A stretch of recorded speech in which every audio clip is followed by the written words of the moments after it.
جو آدمی میری سنت سے اعراض کرے گا وہ ہم میں سے نہیں ہے۔ میرے دوستو، ہمیں کہنا یہ ہے کہ نکاح سنت ہے، اور اللہ کے نبی کے زمانے کا جو نکاح تھا وہی نکاح سنت ہے۔ اور آج ہم جو ڈھول باجا کے ساتھ جاتے ہیں، ہزار بارات لے کر کے 200-300 لے کر کے جاتے ہیں، میرے دوستو یہ سنت نہیں ہے۔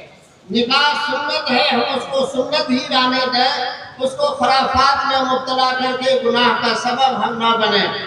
میرے دوستو، اللہ کے نبی محمد رسول اللہ صلی اللہ علیہ وسلم کے زمانے میں ایک صحابی حضرت عبدالرحمن بن عوف کی شادی ہوتی ہے۔ حضرت عبدالرحمن بن عوف نے شادی کی، اور شادی کرنے کے بعد اپنے اہلیہ کے ساتھ رات گزارا۔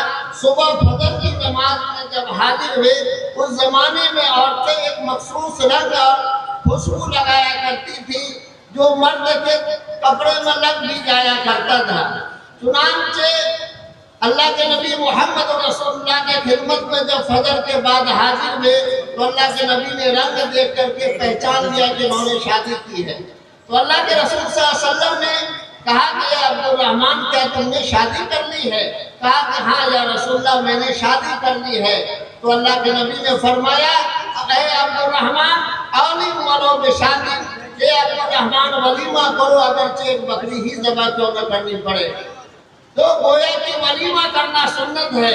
یہاں اس واقعے میں خیال کرنے کی بات یہ ہے کہ اللہ کے نبی محمد رسول اللہ مدینے میں موجود ہیں، اور صحابہ سے زیادہ محبت کرنے والا نبی سے کوئی دنیا میں پیدا نہیں ہوا ہے۔ جب اتنی محبت تھی اور صحابی رسول ہیں، محمد رسول اللہ مدینے میں موجود ہیں، اس کے باوجود دعوت نہیں دیتے ہیں، شادی کے ساتھ پروگرام کر لیتے ہیں، اور اللہ کے نبی نے کہا بھی نہیں کہ عبدالرحمن شادی کی مجھے خبر کیوں نہیں کی۔ لیکن آج ہوتا کیا ہے، فلاں کو مکھیا جی کو نہیں کہیں گے تو کیا کہے گا، سرپنچ کو نہیں کہیں گے تو وہ کیا بولیں گے۔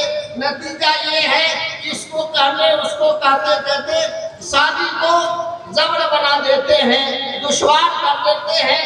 نتیجہ یہ ہے کہ آدمی ولیمہ بھی کرتا ہے تو فرض لے کر کے کرتا ہے، جو سنت کے خلاف ہے۔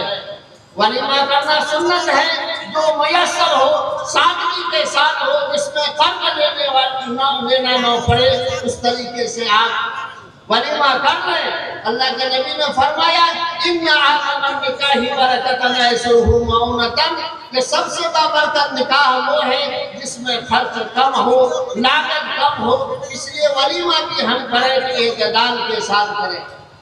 اور بارات ہم لے کر کے جاتے ہیں، جب سے بارات ہم کو نہیں لے جانا چاہیے، اور اگر آپ لے بھی جاتے ہیں اعتدال کے ساتھ لے جانا چاہیے۔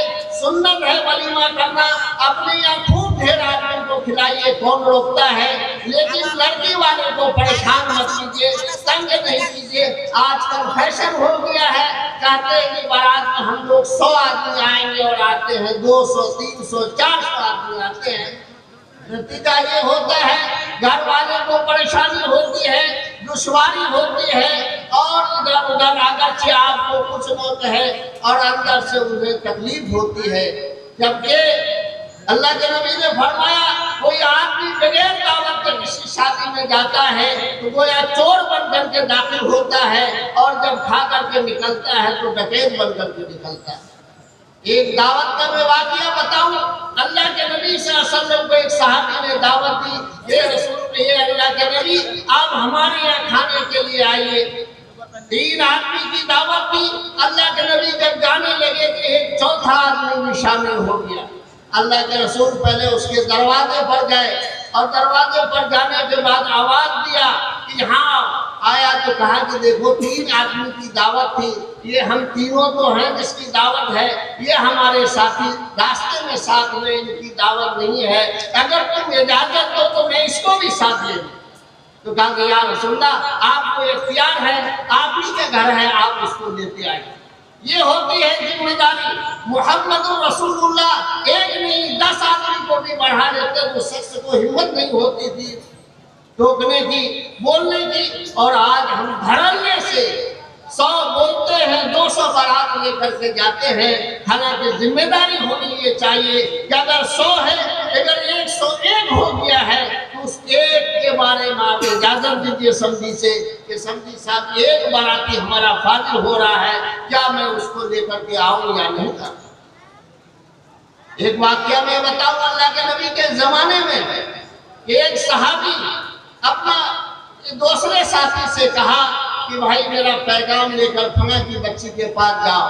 چنانچہ وہ صحابی گئے، کہا کہ دیکھیے باہر فلاں ساتھی ہیں جو آپ کی بیٹی سے عقد کرنا چاہتے ہیں، نکاح کرنا چاہتے ہیں، اگر آپ اجازت دیں جو میں بات رکھوں اور ان سے نکاح کرا دوں۔ کہا کہ نہیں، وہ تو پسند نہیں ہے، البتہ آپ پسند ہیں، اگر آپ چاہیں تو اس میں نکاح کرا دوں گا۔ کہا کہ ٹھیک ہے، میں ہی راضی ہوں، مجھے سے نکاح کرا دیجئے۔ باپ نے خطبہ پڑھا اور اپنی بچی کا نکاح اسی وقت کر دیا، اور اس کے بعد شرماتے ہوئے باہر آئے۔ کہا کہ بھائی تم سے تو راضی نہیں ہوئے، البتہ مجھ سے راضی ہوئے اور میں نے نکاح کر دیا۔ کہا کہ بھائی مبارک ہو، اور آج اگر ایسا ہو خاندانیں لگ جائے گی کہ میں نے پیغام ڈالا تم کھو گئے۔ لیکن اللہ کے نبی کے زمانے میں کوئی اعلان نہیں، کوئی نکارہ نہیں بجا، بس 2 گواہ کی ضرورت تھی، گھر کے افراد گواہ تھے اور نکاح کر دیا۔ اور ولیمہ کرنے میں بھی ہم سب کو اعتدال سے کام لینا چاہیے۔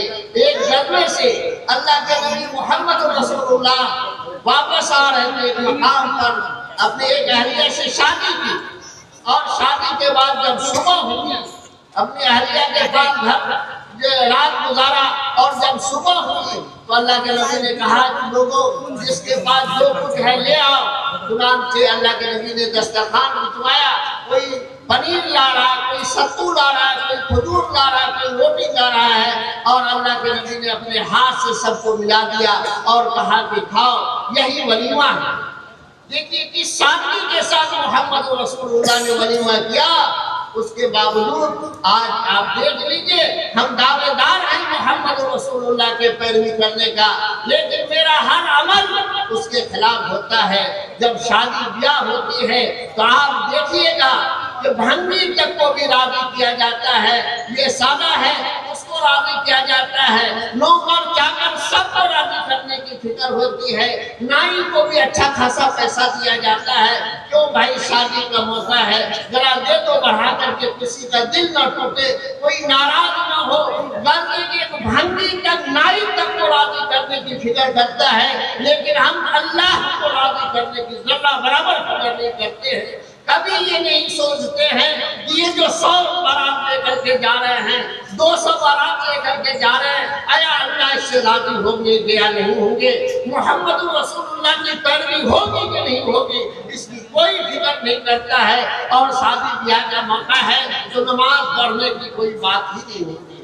لیکن یاد رکھیے محمد رسول اللہ کی پیروی کے بغیر ہم کامیاب نہیں ہو سکتے ہیں، اللہ کے احکام کی تابعداری کے بغیر ہم ہدایت یافتہ نہیں ہو سکتے ہیں۔ اس لیے میرے دوستو ہر عمل کرنے سے پہلے علماء سے پوچھیے کہ محمد رسول اللہ کی سنت اس میں کیا ہے، اللہ کے رسول کا طریقہ کیا ہے، ہم کو کیا کرنے سے ثواب ملے گا اور کیا کرنے سے گناہ ملے گا۔